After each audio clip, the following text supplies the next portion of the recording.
రేవంత్ ప్రభుత్వం రుణాల సమీకరణలో సరికొత్త చరిత్ర సృష్టిస్తోంది. కుప్పలు తెప్పలుగా అప్పులు చేస్తోంది. 22 నెలల పాలనలో 2,43,000 కోట్ల అప్పు చేసింది. ఆదాయాన్ని పెంచడంలో ఘోరంగా విఫలమై అప్పుల కోసం బిచ్చమెత్తుకుంటోంది. రేవంత్ సర్కార్ అడ్డగోలు రుణాలతో రాష్ట్రం ఆర్థికంగా మరింత ప్రమాదకరమైన స్థితిలోకి వెళ్తుందన్న ఆందోళన వ్యక్తమవుతోంది. రాష్ట్ర ఆదాయాన్ని పెంచడంలో ఘోరంగా విఫలమైన కాంగ్రెస్ ప్రభుత్వం అప్పులు తీసుకోవడం సరికొత్త చరిత్ర సృష్టిస్తున్నది. అధికారంలోకి వచ్చిన 22 నెలల్లో 2.43 లక్షల కోట్ల రూపాయల రుణ సమీకరణ చేసింది. ప్రస్తుత ఆర్థిక సంవత్సరం రెండో త్రైమాసికంలో కేవలం 2.5 నెలల్లోనే ప్రకటించిన మొత్తం కంటే రెట్టింపు అప్పులు తెచ్చింది. ఈ త్రైమాసికంలో సెక్యూరిటీల ద్వారా 12,000 కోట్ల రూపాయలు సమీకరించాలని ప్రణాళిక వేసుకున్న రేవంత్ రెడ్డి ప్రభుత్వం ఈ నెల 30 నాటికి ఏకంగా 32,500 కోట్ల రూపాయలు అప్పులు తీసుకున్నది. ఎఫ్ఆర్బిఎం పరిమితి ప్రకారం ఈ ఆర్థిక సంవత్సరంలో 64,539 కోట్ల రూపాయల రుణాలు తెస్తామని బడ్జెట్ లో ప్రతిపాదించిన రేవంత్ రెడ్డి సర్కార్ అందులో 54,009 కోట్ల రూపాయలు ప్రభుత్వ సెక్యూరిటీల ద్వారా సమీకరించాలని నిర్ణయించింది. కానీ తొలి 6 నెలల్లోనే 49,900 కోట్ల రూపాయలు అప్పు తీసుకున్నది. ఇది వార్షిక రుణ లక్ష్యంలో దాదాపు 92% సమానం. దీంతో మిగిలిన 6 నెలల్లో 4,109 కోట్ల రూపాయల రుణాలు మాత్రమే సమీకరించాల్సి ఉన్నది. కానీ దీన్ని వచ్చే నెలలోనే తీసుకొని ఆ తర్వాత అదనపు అప్పు కోసం ఆర్బీఐకి ఇండెంట్ పెట్టే అవకాశాలు ఉన్నాయి.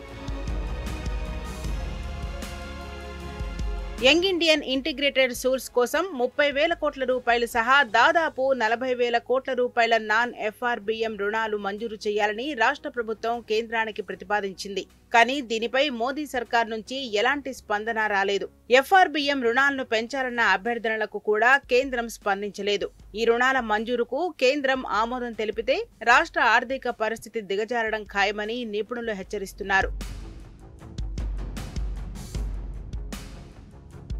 2023 డిసెంబర్ నుంచి ఈ ఏడాది మార్చి వరకు ప్రభుత్వం బహిరంగ మార్కెట్ నుంచి 1.66 లక్షల కోట్ల రూపాయల రుణాలు సమీకరించడంతో పాటు కేంద్ర ప్రభుత్వం స్వయం ప్రతిపత్తి సంస్థలు, కార్పొరేషన్లు, స్పెషల్ పర్పస్ వెహికల్స్ ద్వారా బడ్జెటేతర అప్పుల రూపంలో అదనంగా 28,000 కోట్ల రూపాయలు రుణాలు సమీకరించింది. రాష్ట్ర ఆదాయాన్ని పెంచడంలో ఘోరంగా విఫలమైన అప్పుల కోసం బిచ్చమెత్తుకుంటున్న కాంగ్రెస్ ప్రభుత్వం తాజాగా రిజర్వ్ బ్యాంకు నుంచి మరో 4,000 కోట్ల రూపాయలు అప్పు తీసుకున్నది. మంగళవారం నిర్వహించిన సెక్యూరిటీ బాండ్ల వేలంలో ఈ రుణాన్ని సమీకరించింది. ఇందులో 27 ఏళ్ల కాలానికి 7.53 వార్షిక వడ్డీతో 1,000 కోట్ల రూపాయలు, 29 ఏళ్ల కాలానికి 7.52 వార్షిక వడ్డీతో 1,000 కోట్ల రూపాయలు, 31 ఏళ్ల కాలానికి 7.44 వార్షిక వడ్డీతో 1,000 కోట్ల రూపాయలు, 33 ఏళ్ల కాలానికి 7.44 వార్షిక వడ్డీతో మరో 1,000 కోట్ల రూపాయలు తీసుకున్నది. ప్రస్తుత ఆర్థిక సంవత్సరంలో బహిరంగ మార్కెట్ నుంచి 54,009 కోట్ల రూపాయల రుణాలు సమీకరిస్తామని రాష్ట్ర బడ్జెట్ లో ప్రతిపాదించిన రేవంత్ రెడ్డి సర్కార్ తాజా రుణంతో కలిపి తొలి 6 నెలల్లోనే 49,900 కోట్ల రూపాయలు అప్పు తీసుకుంటున్నట్టయింది. ఇది వార్షిక రుణ సమీకరణ లక్ష్యంలో దాదాపు 92% సమానం. ఇందులో ఏకంగా 16,000 కోట్ల రూపాయల రుణాలను ఈ నెలలోనే సమీకరించడం ద్వారా కాంగ్రెస్ ప్రభుత్వం సరికొత్త రికార్డు నెలకొల్పింది. దీంతో మిగిలిన 6 నెలల్లో బహిరంగ మార్కెట్ నుంచి 4,109 కోట్ల రూపాయల రుణాలు మాత్రమే సమీకరించేందుకు వీలున్నది.